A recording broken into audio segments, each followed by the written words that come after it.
Wheat pasta വെക്കാൻ പോവാണ്. Healthy ആണ്. അപ്പൊ ആദ്യം ഈ പാസ്ത ഒരു 5 to 6 minutes ഒന്ന് വേവിക്കാം. 6 minutes നമ്മൾ പാസ്ത ഒന്ന് കുക്ക് ചെയ്യാണ്. അതാണ് ആദ്യത്തെ സ്റ്റെപ്പ്. ശകലം ഉപ്പും മഞ്ഞൾപ്പൊടിയും കൂടെ കുറച്ചൊന്ന് വെന്ത് വന്നിട്ട് ഞാൻ ഇട്ട് കൊടുക്കും. Okay, pasta is cooked well. അത് നല്ല സോഫ്റ്റ് ആവും. അങ്ങനെയാണ് പാസ്ത കുക്കാവും നമ്മൾ അറിയുന്നത്.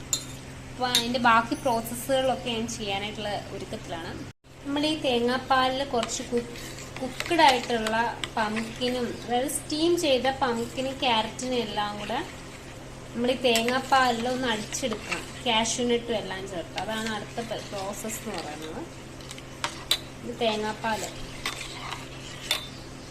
വേവിച്ച മത്തങ്ങയും ക്യാരറ്റും കാഷ്യൂനട്ടും കൂടി മിക്സിയിലിട്ടൊന്ന് അടിച്ചെടുക്കാം. അപ്പൊ പാനിൽ ഇപ്പൊ അടിച്ച ജ്യൂസ് അതെല്ലാം കൂടെ അടിച്ച ആ ഒരു ഇതുണ്ടല്ലോ, അത് ഒഴിച്ചിട്ട് ഉപ്പും മഞ്ഞപ്പൊടിയൊക്കെ ഇട്ട്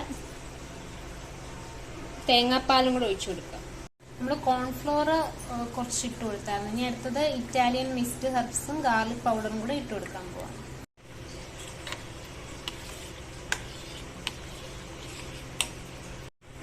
ഞാൻ കുറച്ച് ക്യാരറ്റ് മല്ലിയിലയും കൂടെ ഇട്ട് കൊടുത്തു. ക്യാരറ്റ് വെറുതെ കടിക്കാനായിട്ട് ഇട്ട് കൊടുത്താണ്. ഇനി ഒരു ചീസ്, ഇത് ഓപ്ഷണലാണ്, ഒരു ചീസ് ഇട്ട് കൊടുക്കാം.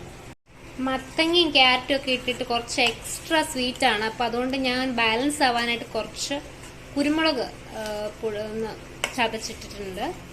പിന്നെ നമുക്ക് അടുത്തതായിട്ട് നമ്മുടെ ഏറ്റവും ഫൈനൽ ആയിട്ടുള്ള നമ്മൾ കുക്ക് ചെയ്ത് വെച്ചിരിക്കുന്ന പാസ്ത ഞാൻ ഇടാൻ പോവാണ്. So my pasta preparation is ready. This is today's dinner. ഒരു ഹെൽത്തി ആയിട്ടുള്ള ഒരു ഡിന്നറാണ്.